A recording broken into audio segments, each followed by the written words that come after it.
Assalamualaikum warahmatullahi wabarakatuh. Kami dari kelompok 13 ingin mempersembahkan video simulasi penerimaan pasien baru untuk melengkapi tugas mata kuliah komunikasi efektif dengan saya Satria Akbar Maulana, ujung NIM 5344 sebagai perawat. Saya Salwa Rosina Ardianti dengan ujung NIM 5330 sebagai dokter.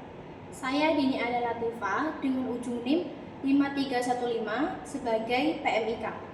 Saya Syafikri Bayagi dengan ujung NIM 5326 sebagai pasien. Selamat menyaksikan.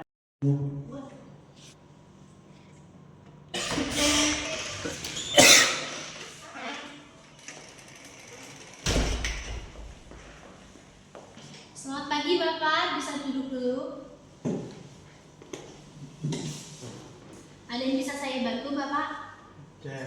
Saya sering batuk-batuk keluar darah dengan tiba-tiba yang membuat saya was-was. Sebelumnya Bapak sudah pernah berobat ke sini ya belum? Belum. Baik, berarti kita buatkan rekam medis baru ya Bapak. Saya boleh pinjam KTP Bapak? Bentar ya. Terima kasih Bapak. Baik, keluhan utama Bapak tadi batuk disertai berdarah ya? Apakah lemas-lemas Bapak? Iya. Baik, saya daftarkan Bapak ke poli paru. Nanti Bapak akan diperiksa oleh dokter spesialis. Ini nomor antriannya dan juga KTP. Bapak bisa tunggu di ruang tunggu di lantai 2 nih Bapak. Baik, terima kasih. Ya, sama-sama Bapak. Semoga lekas sembuh.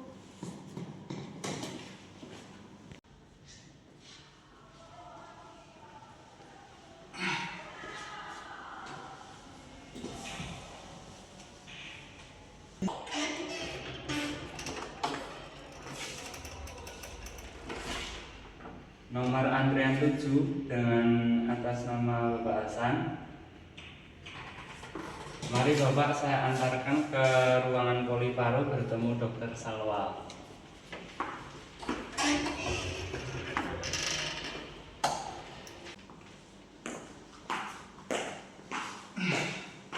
Silakan duduk Bapak.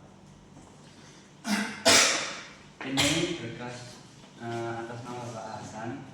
Dicek dulu dok. Selamat pagi Pak Hasan, saya Dokter Salwa. Bisa diceritakan keluhannya yang Bapak rasakan? Saya kadang batuk, tapi biasanya saat batuk itu keluar darahnya. Dan kadang itu lemas saat waktu batuk itu.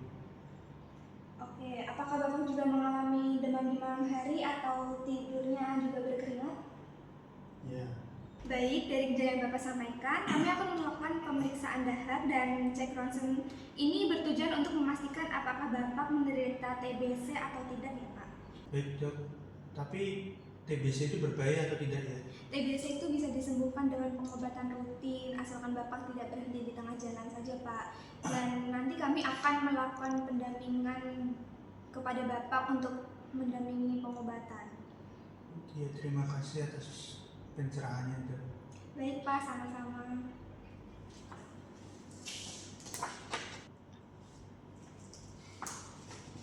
Bisa jangan ke pemeriksaan selanjutnya ya. Baik dok, terima kasih ya. Iya, sama-sama. Mari Bapak saya antarkan ke ruangan röntgen untuk pengecekan lebih lanjut sama cek dahak.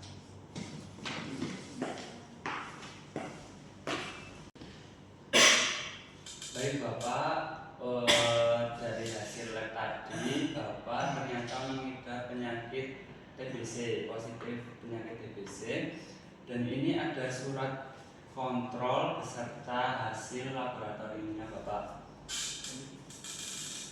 Nah, ini untuk obat, ada obat pil diminum setelah makan 3 kali sehari ya Bapak. Semoga pengobatan Bapak kali ini membantu untuk penyembuhan Bapak. Mas, terima kasih atas bantuannya. Ini nanti saya minum biar cepat sembuh. Ya Pak, sama-sama. Semangat Bapak, semoga bisa sembuh penyakitnya, bisa menjalankan aktivitas seperti biasanya Pak. Terima kasih Mas. Halo guys, di sini aku akan menjelaskan lebih detail apa itu komunikasi buruk. Jadi, Komunikasi yang buruk mencakup berbagai perilaku dan sikap yang merusak kepercayaan dan pemahaman. Ini bisa berupa penyampaian informasi yang tidak jelas, tidak lengkap, tidak jujur atau tidak ada sama sekali, serta ketidakmampuan untuk mendengarkan dengan baik.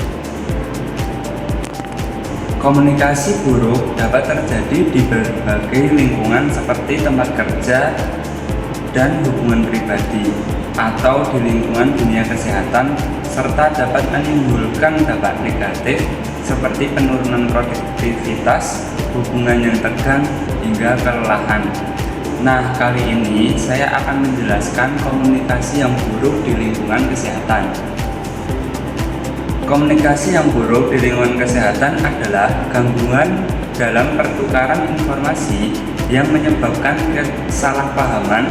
kesalahpahaman dan dampak negatif pada perawat, pasien, kualitas pelayanan, serta kepuasan pasien dan staf.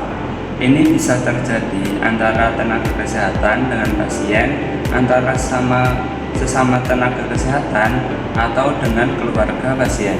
Seringkali disebabkan oleh penggunaan jargon medis, hambatan budaya dan bahasa yang kurang, empati yang kurang, serta lingkungan fisik yang tidak kondusif. Sekian dari saya, bye-bye. Selanjutnya, setelah penjelasan, di sini saya akan memberikan contoh komunikasi buruk di lingkungan kesehatan.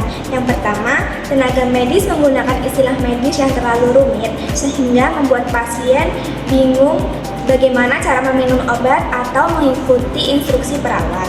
Nomor 2, dokter hanya terlalu banyak berbicara dan tidak memberikan kesempatan pasien untuk bertanya atau memahami situasi mereka.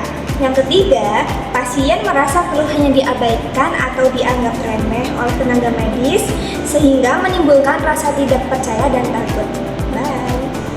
Berikut adalah cara mengatasi permasalahan tersebut. Yang pertama, tenaga medis pada saat menjelaskan kepada pasien menggunakan bahasa yang sederhana dan mudah dipahami. Yang kedua, pasien bisa menyelah dengan sopan dan meminta waktu sebentar untuk bertanya kepada dokter. Yang ketiga, tenaga medis perlu mendengarkan pasien dengan empati dan menunjukkan sikap menghargai agar pasien merasa diperhatikan dan tidak takut. Terima kasih. Thank you for watching. Bye Bye, guys. guys.